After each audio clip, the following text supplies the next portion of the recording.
आताच थोड्या वेळापूर्वी डिपार्टमेंटल PSI पूर्व परीक्षा 2023चा पेपर पार पडलाय.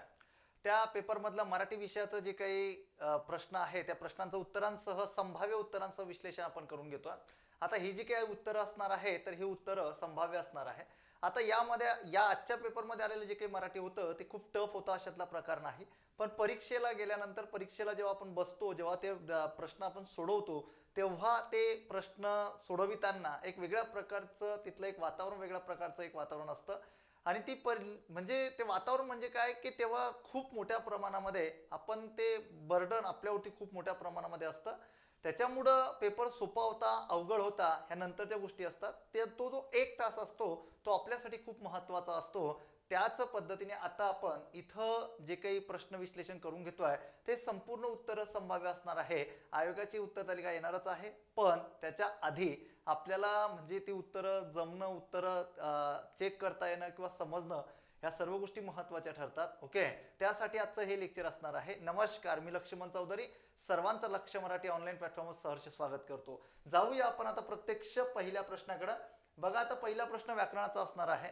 आता मी जे काही विश्लेषित करतोय तर हे संपूर्ण प्रश्न बी सेटचे आहे. कोणता सेट आहे? बी सेट आहे. पहिला प्रश्न आहे की योग्य विरामचिन्ह. विरामचिन्हावरती मी अतिसंभाव्य पेपरमध्ये जी काही सिरीज घेतली, जे काही अतिसंभाव्य प्रश्नांमध्ये सांगितलं, तर त्यावरती म्हणजे जो पॅटर्न आहे तो पॅटर्न आयोगाचा सेम असतो, त्याच्यामध्ये बदलत नाही किंवा प्रश्न विचारण्याची पद्धत बदलणार आहे, पण जे काही पॅटर्न ठरलेले की विरामचिन्हावरती प्रश्न येणार आहे तर येणार आहे. ओके, आला एक प्रश्न. बी सेटचे प्रश्न मी विश्लेषित करतोय.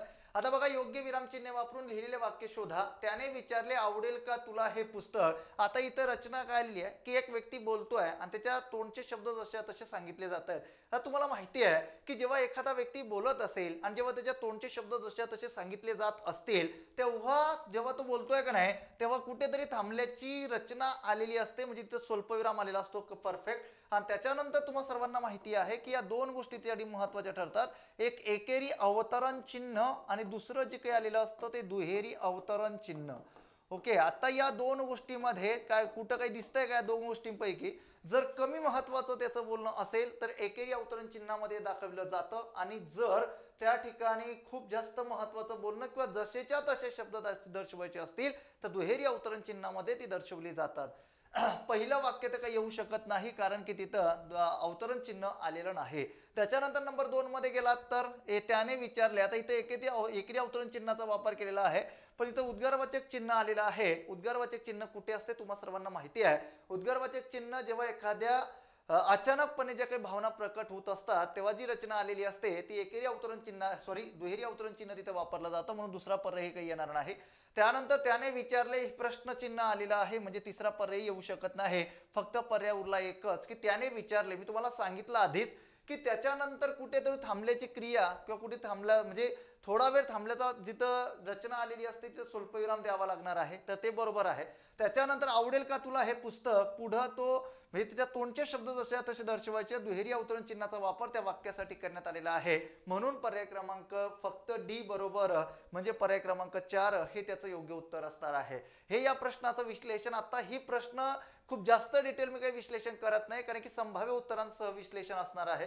त्याच्यानंतर पुढे जर गेला तर नंबर 2चा प्रश्न, वर्णमालेत स्वातंत्र्यदंड उभा दंड स्वातंत्र्य दंड असणारी व्यंजने किती आहेत. आता स्वातंत्र्य दंड असणारी व्यंजने म्हटल्यानंतर तिथं उभा दंड राहिला असता, स्वातंत्र्य राहिला नसता, तर त्याची संख्या वाढली असती. पण आता आपल्याला इथं विचारलेलं काय आहे, स्वातंत्र्य दंड असणारी विचारलेली आहेत, म्हणजे ती किती आहेत तर ती 3च आहेत. तुम्हाला सर्वांना माहिती आहे, तो एकदम सोपा प्रश्न होता. ओके, आता याचं पर्याय क्रमांक 2 उत्तर असणार आहे. त्याच्यानंतर पुढचा 3 नंबरचा प्रश्न आहे. हाही एकदम आधी म्हणजे एकदमच सोपा प्रश्न विचारलेला होता की जो सर्वांना जमणारा होता. जे विशेषण विशेषाच्या नंतर येते, आधी येते ते आधी विशेषण असते आणि नंतर येते ते विधी विशेषण असते. पर्याय क्रमांक 2 हे त्याचं योग्य उत्तर. त्याच्यानंतर आता हा प्रश्न सुद्धा एक म्हणजे एकदम टफ न होता. ओके, बघा आता प्रश्न विचारलेला योग्य जोड्या लावा. आता इथं प्रश्न विचारलाय विकारी शब्द जाती, अगदी सर्वांना माहिती आहे, नाम सर्वनाम विशेषण आणि क्रियापद, बरोबर. त्याच्यानंतर हिमालय आणि मंदाकिनी. आता मागच्या राज्यसेवेला विचारलेला प्रश्न होता की हिमालय हा जो काही शब्द आहे हा मूळचा म्हणजे ऍक्च्युली तो काय आहे, तो सामान्य नाम आहे, बरोबर. पण त्याला स्वतंत्र पद्धतीने जेव्हा वापरला जातो तेव्हा तो विशेष नामामध्ये वापरला जातो, आणि जेव्हा तो तुलनासाठी किंवा उपमासाठी जेव्हा आलेला असतो ना, तेव्हा तो सामान्य नामाचं कार्य करत असतो. म्हणजे थोर व्याकरणकार डॉक्टर राजशेखर हिरेमठ साहेबांनी आपल्याला सांगितलेलं आहे, त्यांनी जेव्हा सामान्य नामाची वैशिष्ट्य दिलेली आहे तेव्हा वैशिष्ट्य म्हणून त्यांनी सांगितलेलं आहे की हिमालय हे सामान्य नाम किंवा किंवा विशेष नामासारखे वापरले जाते. तुम्हाला संदर्भासहित सांगतो आहे, पण जेव्हा तो स्वतंत्र पद्धतीने वापरला जातोय तेव्हा तो काय म्हणून आलेला असतो, तर तो विशेष नाम म्हणून आलेला असतो. म्हणून हिमालय आणि मंदाकिनी हे दोघं नावं इथं काय म्हणून आलेली आहेत, तर विशेष नामे म्हणून आलेली आहे. ही जोडी अगदी बरोबर जोडली. त्यानंतर पुस्तक आणि पर्वत अगदी सर्वांना माहिती आहे, सामान्य नाम. आता यावरती काही जास्त बोलण्याची गरज नाही. सामान्य नाम म्हणजे सर्वांना माहिती आहे, त्याच्यानंतर विशेष नाम सर्वांना माहिती आहे. पशुत्व गोडी म्हटल्यानंतर भाववाचक नाम असणार आहे, कारण की इथं म्हटल्यानंतर हे त्व हे प्रत्यय जुडलेला आहे, त्याच्यानंतर गोडी गोड ई प्रत्यय जुडलेला आहे, विशेषणापासून भाववाचक नाम तयार झालेला आहे. म्हणजे यत्व पना तावा गेरी आई की पन इक अशा प्रकारची प्रत्यय जिथं जुडतात ती रचना ही कसली आलेली असते, तर ती रचना ही भाववाचक नामाची आलेली असते. म्हणजे प्रश्न क्रमांक 4चं उत्तर तुम्ही जोडी लावू शकता की 1चं 4 म्हणजे पर्याय क्रमांक 2 हे त्याचं योग्य उत्तर असणार आहे.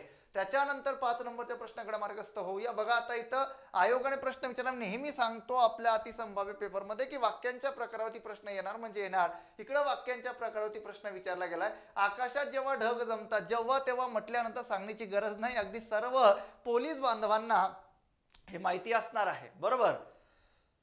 जेव्हा तेव्हा आल्यानंतर संयुक्त वाक्याची रचना तर काही येऊ शकत नाही, केवळ वाक्याची येऊ शकत नाही. पर्याय क्रमांक 1 त्याचं योग्य उत्तर आहे, कारण की तुम्हाला सर्वांना माहिती आहे की इथं 2 वाक्य आलेली असतात. पहिलं वाक्य जे असतं ते गौण असतं आणि दुसरं वाक्य जे असतं ते प्रधान असतं. अशा प्रकारची रचना तिथे आलेली असते. म्हणजे पहिल्या वाक्याचा अर्थ पूर्ण करण्यासाठी दुसऱ्या वाक्यावर अवलंबून राहावं लागते. म्हणजे इकडं मायनस असते, इकडे प्लस असते.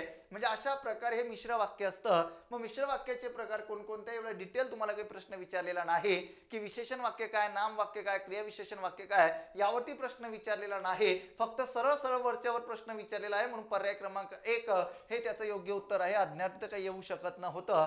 ह्या 5 नंबरचा प्रश्न होता. 6 नंबरचा प्रश्न, आता 6 नंबरचा प्रश्न काय आहे की विसर्गाच्या पुढे हा नियम आपल्याला आता विसर्ग संधीतला नियम सांगितलेला आहे. विसर्गाच्या पुढे जर श श स आल्यास विसर्ग कायमच राहतो किंवा त्याबद्दलही काय होतो, तर श श स होतात.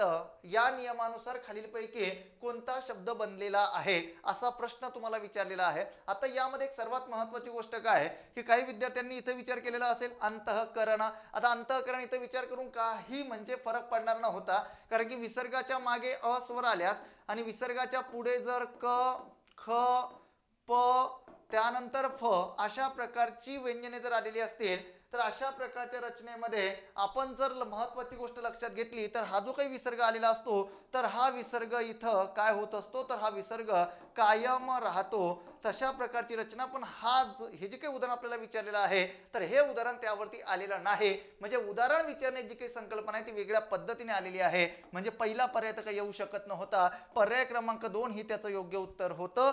कारण की आपल्याला माहिती असणं गरजेचं आहे की विसर्गाच्या पुढे जर ह्याच्यापैकी एखादं आलेलं असेल तर दिलेल्या उदाहरणामध्ये हा विसर्ग कायम राहतो काही वेळेस, किंवा त्याच्याऐवजी हीच व्यंजन पुन्हा तिथं जोडली जाऊ शकतात. म्हणजे अशा पद्धतीने हे त्याचं योग्य उत्तर होतं.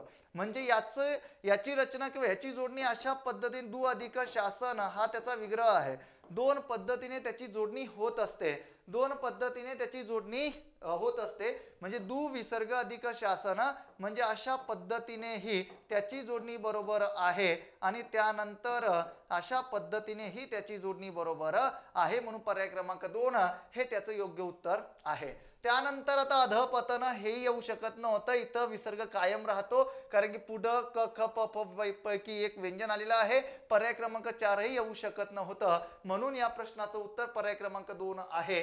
त्यानंतर पुढे 7 नंबरचा प्रश्न, खालीलपैकी व्यंजन संधीवरती प्रश्न विचारलेला आहे. म्हणजे पहिल्या शब्दी शेवटचा वर्ण एखादा व्यंजन आलेला असेल, दुसऱ्या शब्दी पहिला वर्ण एखादा व्यंजन असेल किंवा स्वर असेल, अशा प्रकारची रचना जिथे आलेली असते ती आलेली रचना म्हणजे काय असते, तर ती व्यंजन संधीची रचना असते. पहिलं उदाहरण आहे आता. पहिलं उदाहरण आलेलं आहे सज्जन आणि त्याच्यानंतर चिदानंद अशा प्रकारची उदाहरणं आलेली आहेत. आता सज्जन म्हटल्यानंतर त्याचा विग्रह कसा होतो, सत अधिक जन म्हटल्यानंतर त व्यंजन संधीच्या नियमावरती हे पहिलं उदाहरण अवलंबून आहे. त्याच्यानंतर चिदानंद म्हटल्यानंतर चित अधिक आनंद अशा पद्धतीने दोघांचा विग्रह झालेला आहे. आता खरे मित्रांनो, इकडे पहिलं हे व्यंजन म्हणजे व्यंजन संधी ओळखण्याची महत्वाची खूण आहे. कोणती? की जिथं हल चिन्ह आलेलं असतं का नाही, ते व्यंजन संधी ओळखण्याची महत्वाची खूण असते. म्हणून पर्याय क्रमांक 1 हे तर बरोबर आहे. त्याच्यानंतर आलेलं दुसरं जे काही उदाहरण आहे की तपोधन. तपोधन म्हटल्यानंतर तपह विसर्ग अधिक धन ही जी काही रचना आलेली आहे, तर ही रचना तुमची व्यंजन संधीमध्ये येत नाही, ती विसर्ग संधीमध्ये जाते. दुरात्मा म्हटल्यानंतर दुविसर्ग अधिक आत्मा हे सुद्धा कशामध्ये जाते, विसर्ग संधीमध्ये जाते. ईश्वर, सूर्यास्त हे स्वर संधीची उदाहरणं आहेत. त्याच्यानंतर इकडे महर्षी, विद्यार्थी ही सुद्धा स्वर संधीची उदाहरणं आहे. म्हणजे हाही पर्याय येऊ शकत नव्हता, फक्त पर्याय एकच आहे, पर्याय क्रमांक 1 हे त्याचं योग्य उत्तर आहे. त्याच्यानंतर पुढे चला बघा, आता 8 नंबरचा प्रश्न इथं आयोगाने काय विचारला, तर फक्त अर्थ विचारलेले आहेत आणि सोप्या म्हणी दिलेल्या आहेत की ज्या आपल्या दैनंदिन जीवनातल्या म्हणी आहेत. ओके, प्रश्न अवघड न होता. गोगलगायने पोटात पाय, आता आपण बऱ्याचदा ह्याचा वापर करतो, याला म्हणतो आपण कपटी मनुष्य, की तो गोगलगायने पोटात पाय म्हणजे कपटी मनुष्यासारखा तो वागत असतो. कोल्हा काकडेला राजी किती वेळेस आयोगाने म्हणजे किती वेळेस रिपीट केलेली म्हण आहे की कोल्हा काकडेला राजी म्हटल्यानंतर शूद्र मनुष्य क्षुल्लक वस्तूंच्या लाभाने आनंदतात. बरोबर, म्हणजे शूद्र वस्तूंच्या म्हणजे क्षुल्लक वस्तूला भाडतात म्हणजे बळी पडतात, थोडक्यात सांगायचं झालं तर. मग अशा पद्धतीने याचं पर्याय क्रमांक म्हणजे 2 ची जोडी 1 जुळणार आहे. चोराच्या उलट्या बोमा, आता आपणच गुन्हा करून आरडाओरड करणे. चोराच्या हातची लंगोटी म्हटल्यानंतर लबाड मनुष्याकडून मिळेल तेच पुष्कळ, अशा पद्धतीच्या जोड्या जोडल्या. मग यावरून तुम्ही उत्तर काढू शकतात की 1च 4 म्हणजे कुठे आलाय, पर्याय ह्या 2 ठिकाणी आहे. त्याच्यानंतर कोल्हा काकडेला राजी 2च 1, 2च 1 कुठं, हे पर्याय क्रमांक 1 हे त्याचं योग्य उत्तर आलेलं आहे. म्हणजे हा प्रश्न क्रमांक 8 होता. त्याच्यानंतर 9 नंबरचा प्रश्न होता, हाही एकदम सोपा प्रश्न आहे. आता इथे विचारलेला आहे अपूर्ण भूतकाळ. अपूर्ण भूतकाळ म्हटल्यानंतर तुम्हाला सर्वांना माहिती आहे, त अधिक, मी तुम्हाला सांगितलेल्या लेक्चरमध्ये ज्या पोलीस बांधवांनी आपली बॅच घेतलेली असेल त्यांना माहिती असेल एकदम शॉर्टकट पद्धतीने कशा पद्धतीने सर्व गोष्टी मी सांगितलेल्या की त अधिक होता, होती, होते अशा प्रकारची रचना तिथे आलेली असते. तो अपूर्ण भूतकाळ आपल्याला दर्शवित असतो.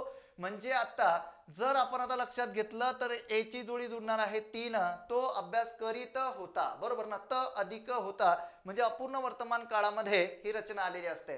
त्यानंतर पूर्ण भूतकाळ म्हटल्यानंतर तुम्हाला सर्वांना माहिती आहे, हे सांगितलंय मी की ला किंवा ली किंवा ले अशा प्रकारची रचना अधिक होता, होती, होते, होता किंवा होती किंवा होते अशा प्रकारे कंपल्सरी क्रियापद आलेलं असतं.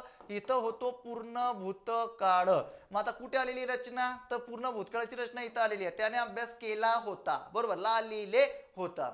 त्याच्यानंतर रीती भूतकाळ म्हटल्यानंतर ते ई कारांत असते. आता मी तुम्हाला सांगितलंय, मी कालच बोललो कालच्या सेशन मध्ये की त अधिक असे अशा प्रकारचं क्रियापद जिथं आलेलं असतं तर ती रचना सरळ सरळ प्राथमिक स्तरावर अशा पद्धतीने विद्यार्थी ते लक्षात ठेवतात. म्हणून आता रीती भूतकाळाचं उदाहरण कोणतं आलेलं आहे, तो अभ्यास करीत असे. त्याच्यानंतर साधा भूतकाळ म्हटलं तर साधी रचना असते, त्याने अभ्यास केला, क्रिया संपलेली असते. म्हणजे अशा पद्धतीने काळावरती हा प्रश्न विचारलेला होता, एकदम सोप्या पद्धतीचा प्रश्न होता. म्हणजे आता अपूर्ण भूतकाळ म्हटल्यानंतर 1च 3 कुठं दिसतंय, 1च 3 2 ठिकाणी म्हणजे 2 पर्याय तर त्या ठिकाणी कटले. त्याच्यानंतर पूर्ण भूतकाळ म्हटल्यानंतर बीच 4 2 ठिकाणी आहे. त्याच्यानंतर 3च 2 पर्याय क्रमांक 4 हे त्याचं योग्य उत्तर असणार आहे. त्याच्यानंतर 10 नंबरचा प्रश्न, आता खाली दिलेले वाक्य वाचून शब्दयोगी अव्यय असलेले वाक्य निवडा. आता शब्दयोगी अव्ययावरती प्रश्न विचारलेला आहे.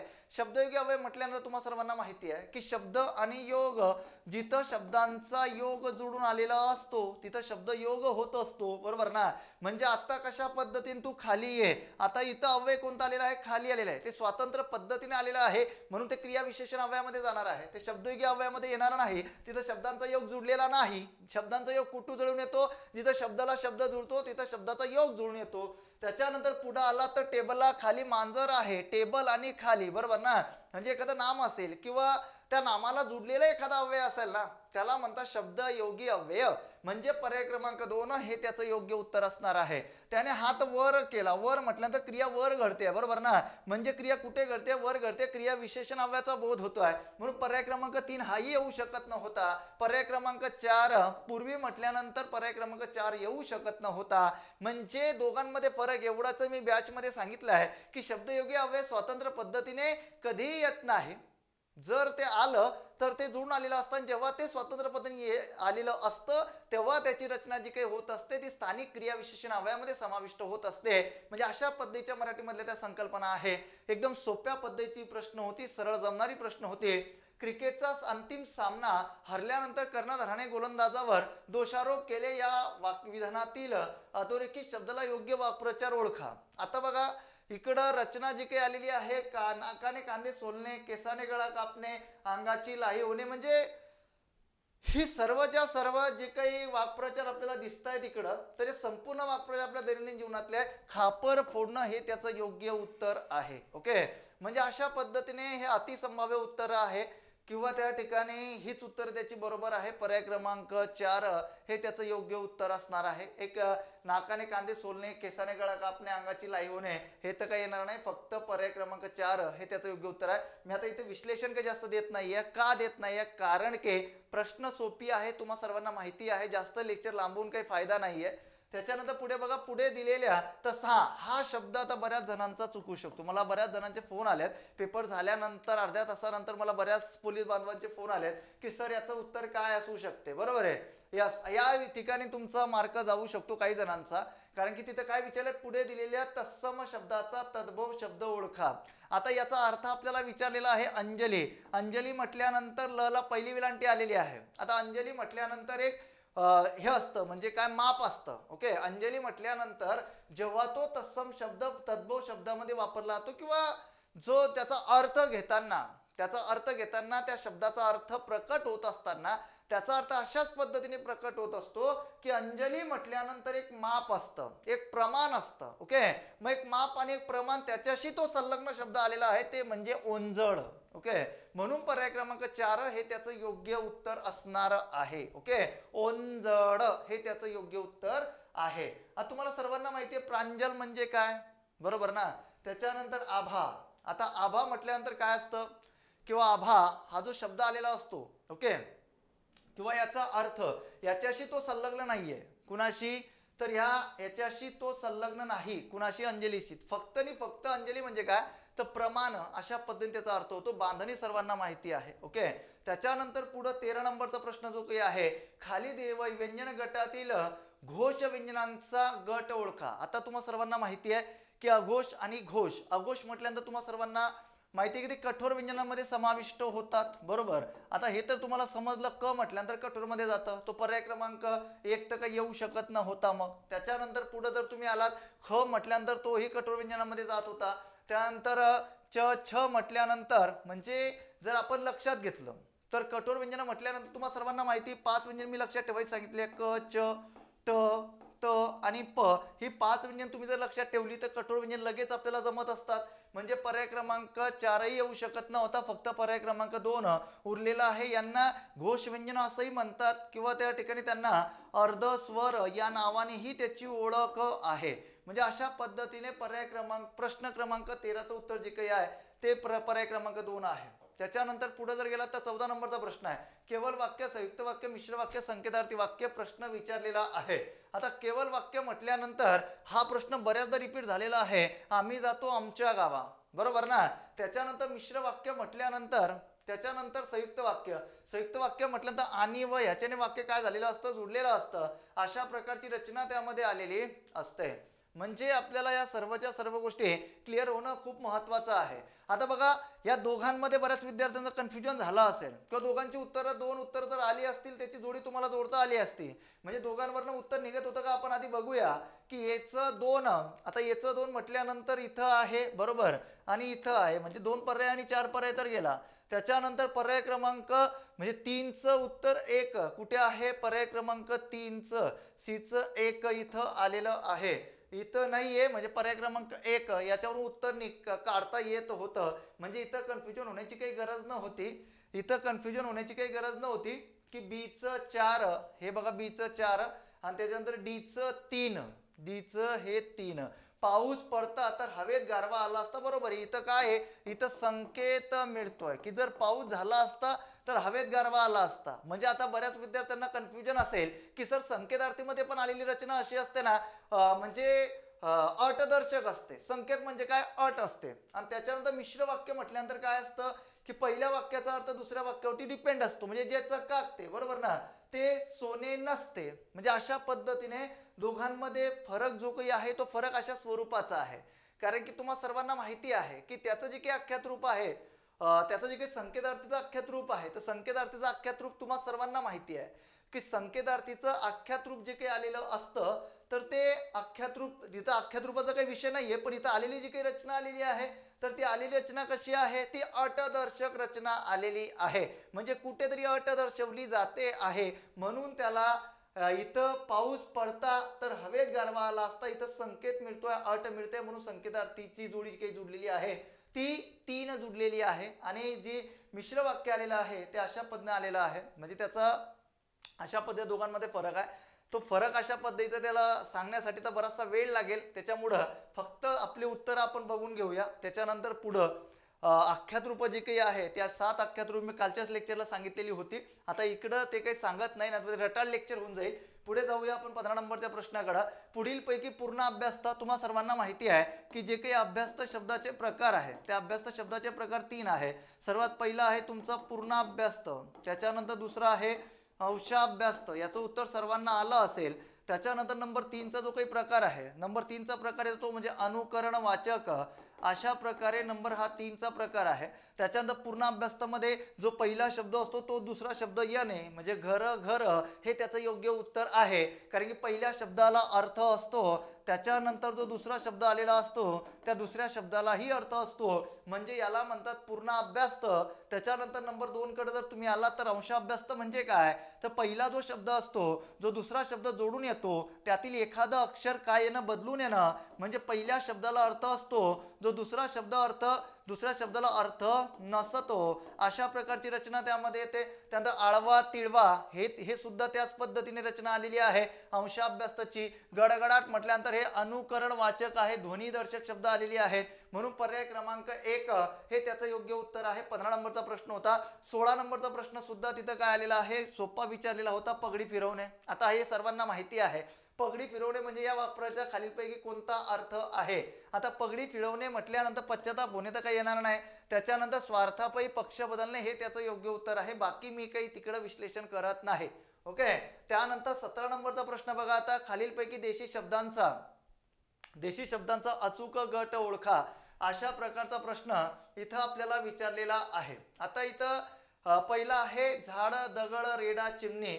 त्याच्यानंतर दगड झाड, या दुसरा पर्याय धोंडा घोडा डोळा नदी. आता इकडं आपण जर लक्षात घेतलं तर पर्याय क्रमांक 2 तर काही येऊ शकत नाही. घर दूध गाव बाजरी, बाजरी हा आहे, पण इकडं ग्राम म्हटल्यानंतर तद्भव मध्ये जातो, म्हणून 4 नंबर सुद्धा काही येऊ शकत नव्हता. त्याच्यानंतर झाड दगड रेडा चिमणी, आणि त्याच्यानंतर दगड झाड चिमणी आणि घर, घर म्हटल्यानंतर हे तद्भव मध्ये जातं, म्हणजे पर्याय क्रमांक 3 काही येऊ शकत नाही. मग उरला कोणता पर्याय, फक्त पर्याय क्रमांक 1 उरलेला आहे, म्हणून त्याचं उत्तर पर्याय क्रमांक 1 हे बरोबर होतं. त्याच्यानंतर 18 नंबरचा प्रश्न काय आहे, तर बघा पुढीलपैकी कोणती व्यंजने अनुनासिक आहेत. आता अनुनासिक म्हटल्यानंतर तुम्हाला सर्वांना माहिती आहे की ज्या व्यंजनाचा उच्चार करायचा आहे नासिकेतून केला जातो त्याला अनुनासिक व्यंजने म्हणून ओळखले जाते. आता बघा इथं तुम्हाला दिसत असेल अनुनासिक व्यंजने. आता अनुनासिक व्यंजने ह निरळ तर काही येऊ शकत नाही. त्यानंतर ट ठ ड ड नाही येऊ शकत. त्यानंतर ढ येऊ शकत नाही. पर्याय क्रमांक 1 हे त्याचं योग्य उत्तर आहे. अनुनासिक म्हटलं तर मराठीमध्ये 5च आहे. वाङ्मयाचा य, न बाणाचा, न नळाचा आणि म मगरीचा अशा 5 व्यंजनांचा समावेश अनुनासिकांमध्ये केला जातो. त्याच्यानंतर पुढे जर गेलात तर 19 नंबरचा प्रश्न आहे. भाववाचक नाम साधण्यासाठी खालीलपैकी कोणती प्रत्यय महत्वाची ठरतात. तुम्हा सर्वांना माहिती आहे, मी तुम्हाला सांगितलं यत्व पना तावा गेरी आयकी पन इक, एकूण एवढी प्रत्यय महत्वाची ठरतात, म्हणून एवढील पैकी सर्व अशा प्रकारचं उत्तर यायला पाहिजे. यत्व पन पना, त्याच्यानंतर ई ता की गिरी वा आई अशा प्रकारची प्रत्यय महत्वाची ठरतात, म्हणून पर्याय क्रमांक 4 हे त्याचं योग्य उत्तर आहे. त्याच्यानंतर अयोग्य जोडी ओळखा. आता इथं हा एक 2 प्रश्न होते हे. ओके, या 2 प्रश्नांमध्ये तुमचे मार्क जाऊ शकणार होते किंवा जाऊ शकत होते, पण ज्यांनी वाचन केलेलं असेल त्यांच्यासाठी उत्तर येऊ शकत होती, काय अडचण नाही. शृंग शिखर अगदी बरोबर आहे. त्यानंतर शागिर्द आणि संकट हे चुकीचं. आपल्याला विचारलं अयोग्य, पर्याय क्रमांक 2 हे त्याचं योग्य उत्तर आहे. अयोग्य विचारलं म्हणून पर्याय क्रमांक 2 हे त्याचं योग्य उत्तर आहे. कसं? कारण की शागिर्द म्हटल्यानंतर याचा अर्थ काय होतो? याचा अर्थ होतो शिष्य. त्याचा अर्थ संकट होत नाही, म्हणून दुसरा अयोग्य आहे. म्हणून प्रश्नाच्या दृष्टीने उत्तर पर्याय क्रमांक 2 आहे. त्याच्यानंतर सर्पतक्षक हेही बरोबर होतं, क्षेममंगल हेही बरोबर होतं. म्हणजे हा पर्याय जो होता हा चुकीचा होता. ओके, त्यानंतर आता हे होते 20 प्रश्न व्याकरणाचे. आता पुढे आहे उतार्यांचे प्रश्न. उतार्यांचे फक्त मी काय करून देतो, तुम्हाला उत्तर टिक करून देतो, उत्तर सांगून देतो. त्यामध्ये बदल होऊ शकतो, 1-2 प्रश्नामध्ये बदल होऊ शकतो, आधीच सांगतोय. ओके, आणि आता यामध्ये मी जास्त विश्लेषण केलेलं नाही. हा आपला उतारा होता. या उताराचे प्रश्न जे काही आहे ते फक्त मी तुम्हाला म्हणजे थोडक्यात सांगतो की कशा पद्धतीने उतारा वाचल्यानंतर लक्षात येऊन जाईल. ते आजच्या भ्रष्ट गोष्टींवर हल्ला चढवण्यासाठी काय करावे, तर याचं उत्तर पर्याय क्रमांक 3 यायला पाहिजे. तुम्ही उतारा वाचा, उत्तर तुम्हाला समजणार आहे. त्यानंतर प्रत्येक लेखक दुसऱ्याच्या आधारानेच आपली साहित्य निर्मिती करतो, या अर्थाची ओळ पर्यायातून निवडा. आता इथं सर्वात महत्वाची गोष्ट, काही जणांनी उत्तर हे दिलेलं असेल की एक अक्षराची भीक मागून मी हे लिहित आहे. आता जर तुम्ही उतार्याकडे आलात ना, तर उतार्याकडे आल्यानंतर ती जी काही ओळ आलेली आहे, तर ती ओळ कुणाची आलेली आहे बघा. इथं विचारलेली आहे मुक्तेश्वर म्हणतो, बरोबर. त्यांची ओळ तिथं काय आलेली आहे की एक अक्षराची भीक मागून मी लिहित आहे, हे फक्त मुक्तेश्वर म्हणतायत. आणि तिथं प्रश्नामध्ये काय विचारलेलं आहे ते थोडं जाणून घेणं महत्वाचं असते. प्रश्न काय विचारले, प्रत्येक लेखक दुसऱ्याच्या आधारानेच आपली साहित्य निर्मिती करतो, म्हणून आता माझ्या माहितीनुसार हे उत्तर तर काही येऊ शकत नाही त्याचं, पण यासाठी आयोगाची उत्तर तालिका येऊ द्या. ओके, तर कलेची साधना लागते हे पण नाही येऊ शकत, उत्तमोत्तम वाचन लागते. तर त्याच्याच पुढं 3री-4थी ओळ जर तुम्ही बघितली, 3री-4थी ओळ जर तिथे तुम्ही वाचली पुढं, तर 3री-4थी ओळ वाचल्यानंतर हे बघा, ही जी ओळ आहे ना, ही 3री-4थी ओळ जर तुम्ही बघितली तर तिथं आपल्याला उत्तर सापडते आहे. म्हणजे प्रत्येक जो काही लेखक आहे, प्रत्येक लेखक किंवा प्रत्येक महान साहित्यिक जे काही त्या ठिकाणी निर्माण करतो, तर जिथून त्याला माहिती मिळेल तिथून तो मिळवत असतो. म्हणजे या सर्व गोष्टींचा सार प्रत्येक लेखकासाठी एकच आहे की केवळ स्वयंभू असे जगात काही नाही, असं त्याचं जे काही उताराच्या दृष्टिकोनातून जे दिसते आहे तर ते बरोबर आहे. म्हणून पर्याय क्रमांक 4 हे उत्तर त्याचं येऊ शकते. ओके, त्याच्यानंतर कोळसे घेऊन हिरे करणे. आता यामध्ये थोडं कन्फ्युजन होतं की कोळसे घेऊन हिरे करणे, कोळसे म्हणजे काय की एकदम टाकाऊ पदार्थ किंवा निकृष्ट दर्जाचा पदार्थ, अशा पद्धतीने ती रचना आलेली असते. म्हणजे याची 2 उत्तर मी तुम्हाला सांगू इच्छितो की एक पर्याय क्रमांक 2 येऊ शकतं किंवा वाईटातून चांगले करणे, या दोघांपैकी एक उत्तर असू शकतं. ह्या एकाच प्रश्नाला फक्त 2 पर्याय मी तुम्हाला सांगितलेले आहेत. मला म्हणजे अपेक्षित आहे की पर्याय क्रमांक 2च उत्तर यायला पाहिजे. ओके, त्यानंतर 24 नंबरचा प्रश्न बघा. आता उत्तम साहित्यिक होण्यासाठी काय आवश्यक आहे, तर हे तुम्हाला दिसेल उत्तरामध्ये की हिंडून फिरून मिसळून समाज जीवन अभ्यासने, हे त्यामध्ये आलेलं आहे. त्यानंतर पुढे दिलेल्या उत्तरातून निष्कर्ष काढता येतो. आता माझ्या माहितीनुसार जो निष्कर्ष मी काढलाय ना, तर तो निष्कर्ष संपूर्ण उत्तरा वाचल्यानंतर पर्याय क्रमांक 3 हा निष्कर्ष तिथून मला त्या ठिकाणी मिळालेला आहे की जर आपण बघितलं तर उतारा म्हणजे एकेरी दिशेने लिहिण्यात आलेला आहे. तो एकेरी दिशेमध्ये कसा की जिथं रचना जी काही आलेली आहे दर्जेदार साहित्य, की तुम्हाला साहित्य निर्माण करायचं असेल तुम्ही हे करा, ते करा, असं करा, तसं करा, असं त्या उत्तरामध्ये सांगितलेलं आहे. म्हणून पर्याय क्रमांक 3 हे उत्तर किंवा हा निष्कर्ष तिचं योग्य ठरू शकतो. म्हणून पर्याय क्रमांक 3 हे त्याचं योग्य उत्तर असू शकते. अशा पद्धतीने एकत्रित 25 प्रश्न मी थोडे फास्ट घेतले कारण की संभाव्य उत्तर होते, इथं विश्लेषण करायचं नव्हतं, फक्त उत्तरं तुमच्यापर्यंत मला पोहोचवायची होती. सर्वांचा मी आभारी आहे. सर्वांना धन्यवाद. जय हिंद, जय महाराष्ट्र.